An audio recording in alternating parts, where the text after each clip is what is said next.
오늘 우리에게 주신 하나님의 말씀은 여호수아 5장 10절로 12절까지 말씀입니다.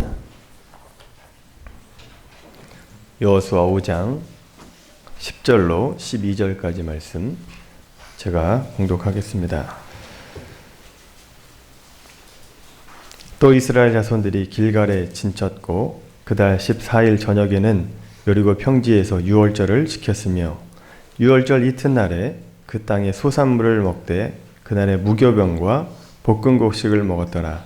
또 그 땅의 소산물을 먹은 다음 날에 만나가 그쳤으니 이스라엘 사람들이 다시는 만나를 얻지 못하였고 그 해에 가나안 땅의 소출을 먹었더라. 이것은 주님의 말씀입니다. 아멘. 오늘은 추수감사주일입니다. 추수감사주일은 우리가 무엇을 심었을 때 그 심은 것을 열매 맺게 해주신 하나님께 감사하는 주일이기도 합니다. 오늘 우리가 살펴보고자 하는 것은 과연 신자로서 무엇을 심어야 되는가, 그리고 지금 현재 나는 무엇을 심고 무엇을 거두고 있는가에 대해서 우리가 함께 살펴보고자 합니다. 우선 우리가 거두는 인생이 되려면, 열매 맺는 인생이 되려면 구원의 두 국면이 있다라고 하는 것을 알아야 됩니다. 출애굽한 백성들의 모습을 생각을 해보시면 이스라엘 백성들에게 있어서 첫 번째 구원은 무엇인가? 그들에게 있어서 첫 번째 구원은 애굽에서, 종되었던 애굽에서 출애굽하는 것, 그것이 첫 번째 구원입니다. 이것을 신학적인 이해로 표현하자면 죄와 사망에서 벗어나는 것, 죄와 사망에서 나와서 하나님의 자녀가 되는 것, 그것을 첫 번째 구원이다 라고 얘기합니다. 그래서 이 첫 번째 구원은 전적인 하나님의 은혜이고 하나님 홀로 그 일을 행하십니다. 하나님 홀로 행하시는 일이기 때문에 우리가 그 과정에서 잘못한다 할지라도 은혜가 내려지게 됩니다. 글을 알아야 받아쓰기를 하는데 글 자체를 모르기 때문에 시험 볼 수조차 없다라고 하는 거죠. 그래서 혼내지도 않고 그냥 은혜로 다 받아주십니다.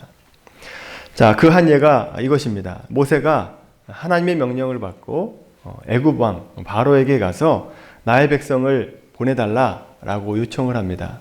그랬더니 이 바로가 너희들이 편해서 이런 생각을 하는구나 라고 해서 집을 주지도 않고 똑같이 똑같은 양의 벽돌을 만들어라 라고 명령합니다.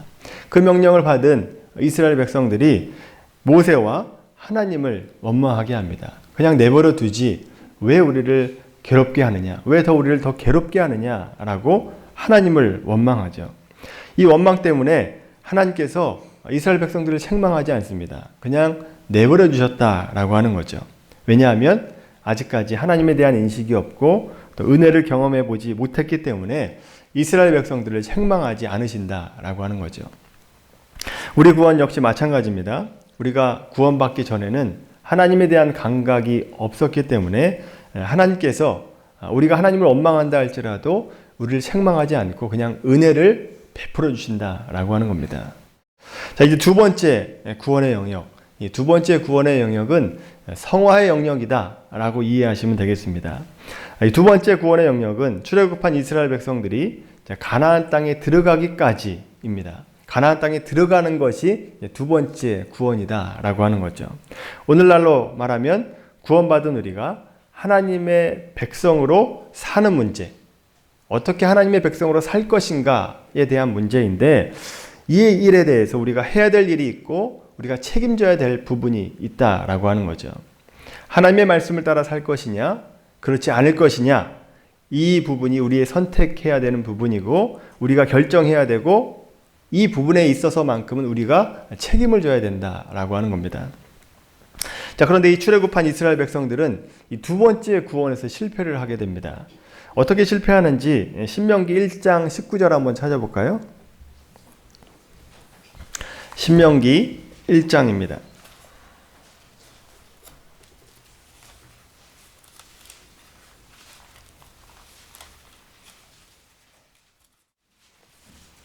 신명기 1장 19절부터 33절까지 말씀입니다. 우리가 읽지는 않을 테니까 한번 펴보세요. 신명기 1장 19절부터 33절까지 말씀입니다. 이 내용이 어떤 내용이냐? 출애굽한 이스라엘 백성들이 출애굽한 지 한 18개월 정도 지난 후에 가데스바네아라고 하는 지역에 이르게 됩니다. 그 지역에 멈춰서서 정탐꾼 12명을 가나안 땅으로 이제 보내게 되죠. 다 돌아보고 나온 다음에 보고를 듣습니다. 그 중에 2명이 여호수아 갈렙만이 과연 그 땅이 좋은 땅이더라. 하나님께서 우리에게 주시고자 한 땅은 젖과 꿀이 흐르는 땅이다. 우리가 들어가자라고 하는 말을 하죠. 그런데 10명은 그것이 좋은 땅이긴 하지만 원주민이 너무나 강하기 때문에 우리가 들어가면 반드시 패배할 것이다 라고 하는 보고를 합니다. 이 10명의 보고에 사람들의 마음이 휩싸여 가지고 하나님께 원망을 하죠. 하나님께서 우리를 인도하여 이곳에서 우리를 죽게 한다라고 원망을 하게 됩니다. 표면적으로는 눈앞에 보이는 현실 때문에 이스라엘 백성들이 하나님을 원망한 것 같지만 사실은 신명기 1장 26절 말씀 한번 보세요. 신명기 1장 26절 말씀 보면 이렇게 말하죠. 그러나 너희가 올라가기를 원하지 아니하고 너희 하나님 여호와의 명령을 거역하여 라고 말하고 있죠. 하나님의 명령을 거역했다 라고 얘기합니다. 하나님의 말씀을 듣지 않았다 라고 하는 거죠. 자, 이 일로 이스라엘 백성들이 하나님의 진노를 사서 40년간 광야에 떠돌게 되는 겁니다. 그러다가 죽게 되죠. 그때 당시 만 20세 이상이 된 기성세대들은 다 광야를 돌아다니면서 다 죽습니다. 약속의 땅에 들어가지 못하게 되는 거죠. 자, 이것을 생각할 때 가나안 땅에 들어가는 조건이 뭐냐? 가나안 땅에 들어갈 수 있는 조건, 그것은 바로 말씀에 순종하는 것이다 라고 하는 겁니다. 말씀에 순종하는 것, 그 명령을 지키는 것이다 라고 하는 겁니다. 이 가나안이라고 하는 약속의 땅은 하나님의 말씀에 순종해야 들어갈 수 있고 그래야만 그 가나안 땅에서 심고 거둘 수 있다라고 하는 겁니다. 광야에서는 심고 거둘 수가 없습니다. 왜냐하면 광야이기 때문에 그렇죠. 심지도 못하고 거두지도 못한다라고 하는 겁니다. 가나안 땅에 들어가서야만 심을 수도 있고 거둘 수도 있는 삶이 된다라고 하는 겁니다. 그런데 이 가나안 땅은 어떻게 들어간다고요? 하나님 말씀에 순종하는 자라야만 들어갈 수 있다라고 하는 것입니다. 자, 그러나 이 말씀대로 산다라고 하는 것이 이스라엘 백성들에게는 어려운 문제였고 오늘날 지금 이 시간을 살아가는 우리에게도 사실은 쉽지 않은 문제입니다. 말씀에 순종하는 것은 어렵다라고 하는 거죠. 우리에게도 구원의 은혜가 있었고 하나님의 백성으로 거듭난 사실, 그 감격이 있는데 말씀대로 살아가지 못하면서 여전히 가나안 땅에 들어가지 못하고 광야에서 머물러 있는 삶을, 그런 신앙생활을 하는 사람들이 있다라고 하는 겁니다. 하나님의 뜻보다 자신의 욕심, 세상적인 욕심에 이끌려서 가나안 땅에 들어가지 못하고 마치 광야에서 유랑하는 이스라엘 백성과 같은 삶을 살아가는 경우가 많다라고 하는 거죠. 여러분, 가나안 땅에 들어가지 못하고 이 광야에 머물러 있으면 문제가 뭔지 아십니까? 심고 거둘 수가 없습니다. 심을 수가 없고 거둘 수가 없다라고 하는 겁니다. 말씀드렸죠. 좀 전에 광야에서는 계속 돌아다녀야 되고 말 그대로 광야이기 때문에 경작을 할 수가 없습니다. 따라서 심을 수도 없고 거둘 수도 없는 삶이 된다라고 하는 거죠. 여러분, 이스라엘 백성들에게 있어서 심고 거두는 것이 굉장히 중요합니다. 이스라엘 백성들이 이스라엘 백성 되게 하는 데 있어서 굉장히 중요한 것이 심고 거두는 거죠. 왜 그러느냐? 그것이 유월절과 관련이 있습니다. 자, 유월절 어디서부터 기원하죠? 유월절 첫 번째 유월절이 어디서부터 시작하죠?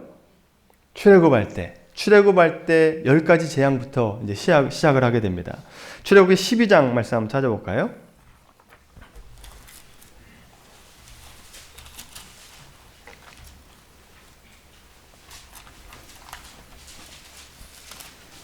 출애굽기 12장 말씀입니다.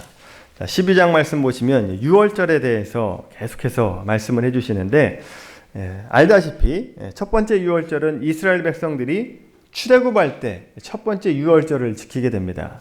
하나님이 바로 왕을 치실 때에 9번째 재앙까지 말을 안 들으니까 10번째 재앙, 장자를 죽이는 재앙을 치시는데 이 재앙에서 벗어나려면 어린 양을 잡아서 문설주와 문인방에 피를 발라야 패스오버한다. 죽음의 천사가 넘어간다 라고 해서 유월절이 기원됩니다. 그래서 첫 번째 유월절이 지켜지게 되는 거죠. 출애굽기 12장 14절 말씀 한번 보시면 너희는 이날을 기념하여 여호와의 절기를 삼아 영원한 규례로 대대로 지킬지니라 라고 말씀합니다. 그러니까 영원한 규례로 대대로 지킬지니라. 한 번 지키는 게 아니에요. 계속해서 너희들은 이스라엘 백성으로서 매년 유월절을 지켜야 된다라고 말씀하고 있어요. 자, 그래서 구원받은 자들은 유월절을 지켜야 됩니다. 그런데 이 유월절을 지키는 일에 있어서 반드시 두 가지 음식이 필요합니다. 첫 번째 음식은 뭡니까?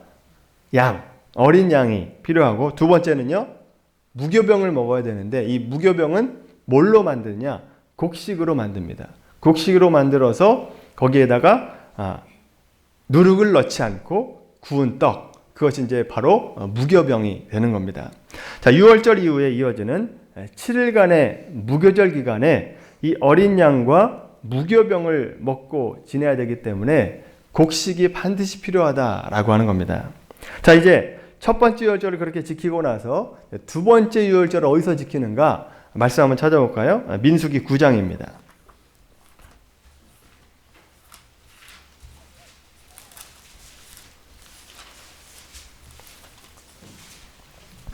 자, 민수기 9장 1절부터 5절까지 말씀입니다. 거기 보면 두 번째 유월절이라고 되어 있죠. 민수기 9장 1절부터 5절까지 말씀 같이 한번 읽겠습니다. 시작. 애굽 땅에서 나온 다음에 첫째 달에 여호와께서 시내 광야에서 모세에게 말씀하여 이르시되 이스라엘 자손에게 유월절을 그 정한 기일에 지키게 하라. 그 정한 기일 곧 이달 14째 날 해질 때에 너희는 그것을 지키되 그 모든 율례와 그 모든 규례대로 지킬지니라. 모세가 이스라엘 자손에게 명령하여 유월절을 지키라 하며 그들이 첫째 달 14째 날 해질 때에 시내 광야에서 유월절을 지켰으되 자손이 여호와께 모세에게 명령하신 것을 다 따라 행하였더라. 아멘. 자, 이스라엘 백성들이 출애굽해서 어느덧 1년이 지났습니다. 그래서 두 번째 유월절을 지키게 되죠. 어디서 지키느냐? 시내 광야에서 지키게 됩니다. 시내 광야에서 유월절을 지키게 되죠. 그리고 세 번째 유월절을 어디서 지키게 되는지 아십니까? 두 번째 유월절과 세 번째 유월절의 차이, 약 40년이 지나고 세 번째 유월절을 지키게 됩니다.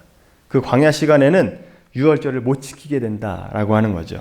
그 세 번째 유월절이 바로 오늘 우리가 읽었던 본문입니다. 그게 바로 세 번째 유월절이다라고 하는 거죠. 자, 모세를 이어서 여호수아가 이스라엘 백성들을 이끌고 가나안 땅에 들어갑니다. 들어가서 거기에서 비로소 세 번째 유월절을 지키게 됐다라고 하는 거죠. 오늘 본문으로 한번 돌아보세요.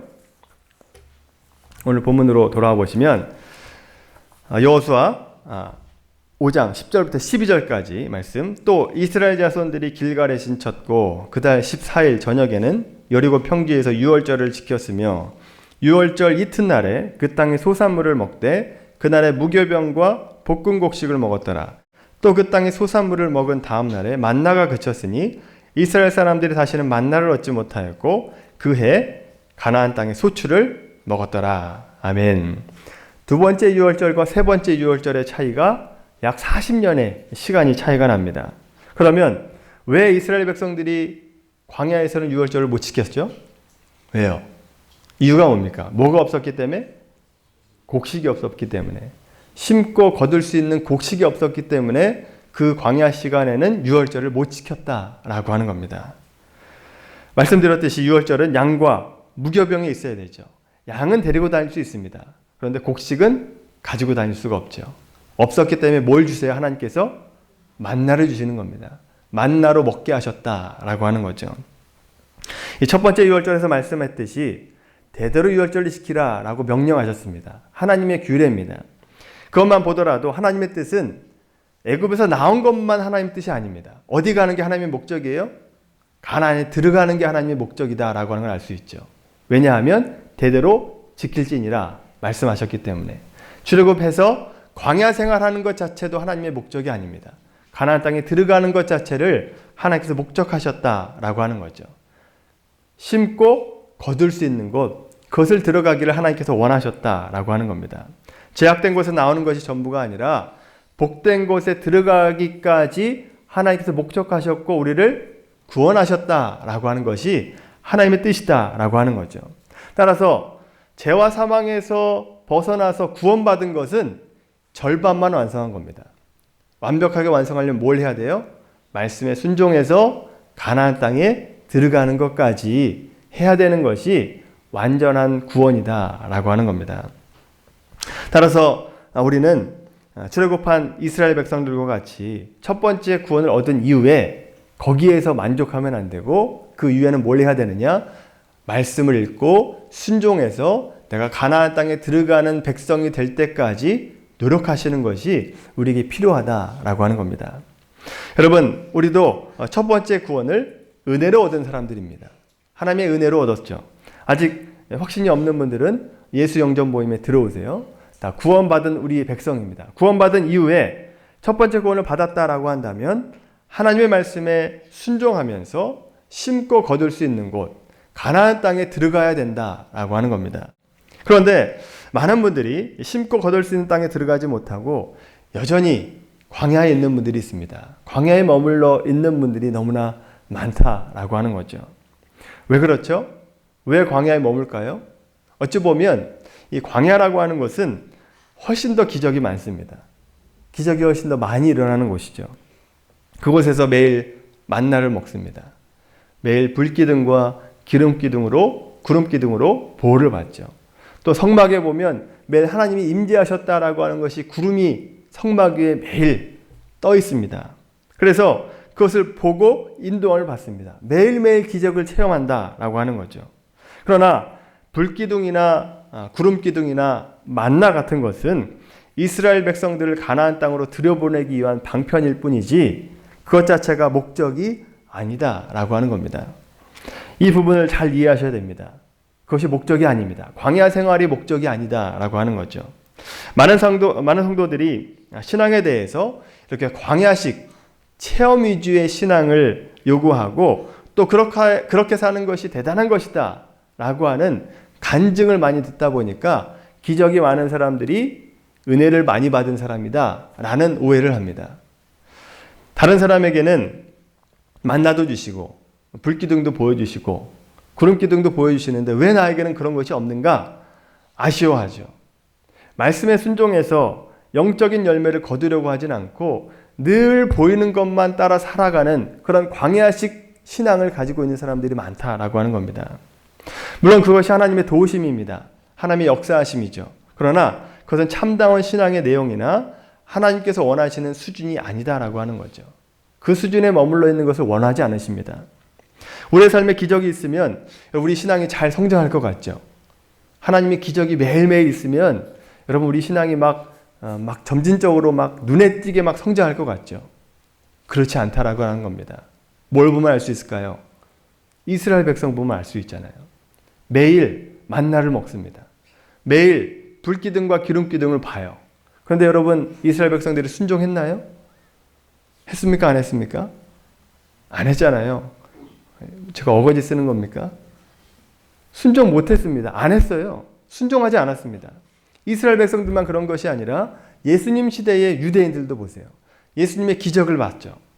오병이의 기적을 보고 죽은 사람을 살리고 병자들을 고치는 기적을 봤습니다. 근데 그 기적을 보고 유대인들이 예수님을 믿었던가요? 안 믿었잖아요.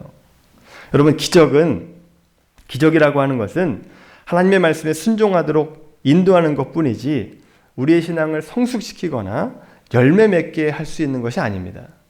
그런 것은 하나님의 목적이 아니다라고 하는 거죠. 하나님은 기적을 통해서 가나안 땅에 들어가는 것을 원하십니다. 거기에 들어가서 심고 거두기를 원하신다라고 하는 겁니다. 그게 하나님의 목적입니다. 오늘날에도 기적을 통해서 예수를 믿는 믿음이 시작이 되었으면 이제는 말씀에 순종해서 심고 거둘 수 있는 삶을 살기를 원하신다라고 하는 거죠. 뭘 심고 뭘 거둬야 됩니까? 뭘 심고 뭘 거둘까요? 우리 스스로가 말씀에 순종하는 순종의 씨앗을 심어서 성령의 9가지 열매를 거두는 거죠. 하나님께서 주시는 그 신령하고 거룩한 열매를 거두는 겁니다. 이게 바로 하나님의 궁극적인 뜻이다라고 하는 거죠. 그래서 풍성한 수확이 있는 자녀, 하나님의 사람으로서 성장해야 되는 겁니다.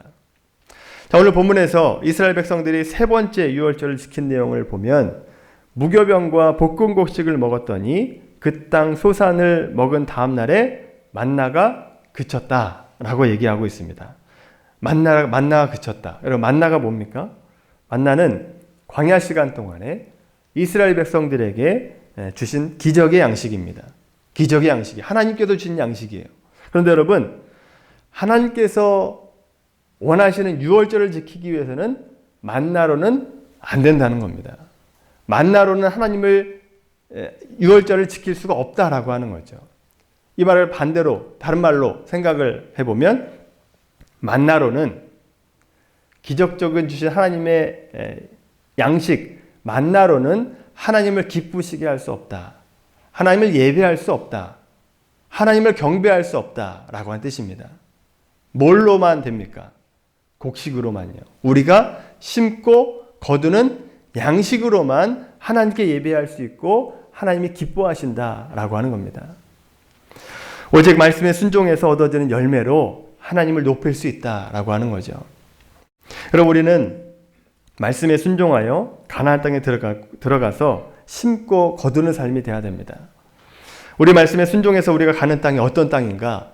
오늘 말씀 한번 찾아볼까요? 신명기 8장 말씀입니다.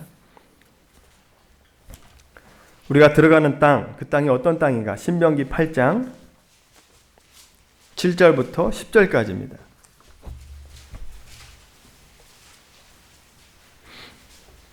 신명기 8장 7절에서 10절까지 말씀.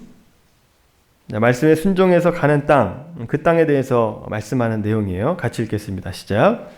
내 하나님 여호와께서 너를 아름다운 땅에 이르게 하시나니 그것은 골짜기든지 산지든지 시내와 분천과 샘이 흐르고 밀과 보리의 소산지요 포도와 무화과와 석류와 감람나무와 꿀의 소산지라. 내가 먹을 것에 모자람이 없고 내게 아무 부족함이 없는 땅이며 그 땅의 돌은 철이요 산에서는 동을 캘 것이라. 내가 먹어서 배부르고 내 하나님 여호와께서 옥토를 내게 주셨으므로 말미암아 그를 찬송하리로다. 아멘. 그러면 감격스럽고 은혜로운 약속 아닙니까? 얼마나 복된 땅입니까? 만나와 메추라기만 먹는 것보다 훨씬 더 낫지 않습니까? 다양한 음식을 먹을 수 있으니까요. 자, 그런데 이렇게 좋은 땅을, 이 좋은 양식을 어떻게 먹을 수 있는가? 그 방법이 1절에 나와요.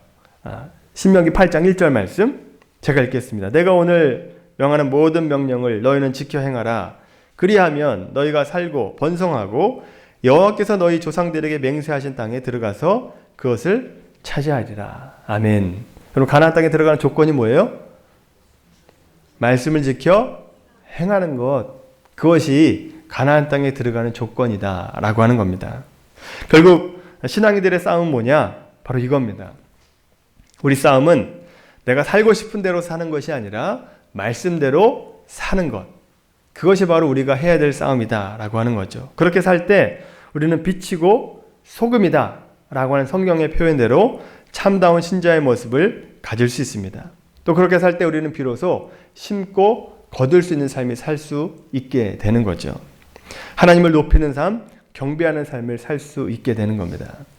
반대로 말씀대로 살지 않으면, 즉 가나안 땅에 들어가지 않으면 심고 거둘 수 있는 삶이 안 된다, 못 된다 라고 하는 겁니다. 땅을 가진 자만이 씨를 뿌릴 수 있고 또 봄에 뿌린 자만이 추수 때에 거둘 수 있는 겁니다. 따라서 우리의 신앙의 현실 속에서 우리의 믿음과 신앙의 결실을 보지 못한다라고 한다면 나는 광야 속에 있진 않는가 한번 돌아보셔야 됩니다. 또 나는 과연 가나안 땅에서 심고 있는가, 거기에 들어가서 말씀에 순종해서 심고 있는가, 그것을 한번 돌이켜 보셔야 됩니다. 내가 지금 있는 곳이 광야인가 아니면 가나안 땅인가? 여러분 그것을 여러분 스스로 한번 깊이 한번 생각해 보시길 바랍니다. 나는 하나님의 기적만 체험하려고 유아적인 신앙에 머물러 있고 있는 것은 아닌가? 그것을 한번 돌이켜 보셔야 된다라고 하는 거죠.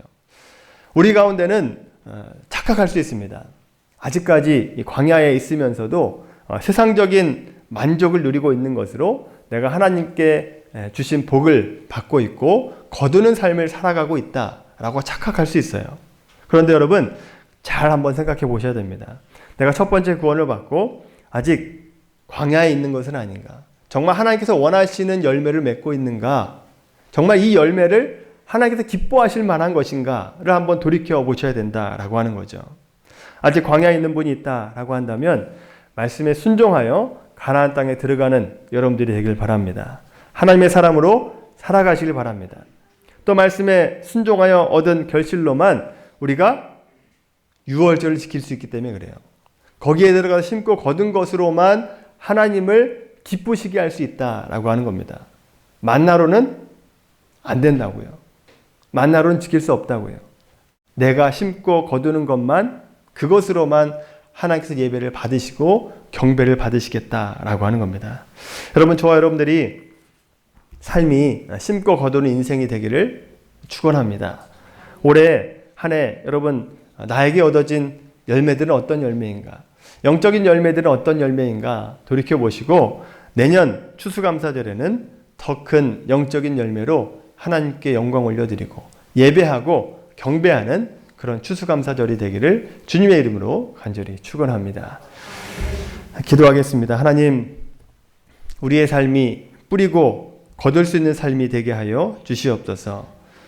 우리가 유아적인 신앙을 가지고 광야에서 살아가고 있지는 않은지 돌아보게 하여 주시옵시고 또 우리 모두가 하나님의 말씀에 순종하여 가나안 땅에 들어가서 하나님의 말씀에 순종하는 순종의 씨앗을 심고 성령의 열매를 거둘 수 있는 복된 삶이 될 수 있도록 은혜 내리어 주시옵소서.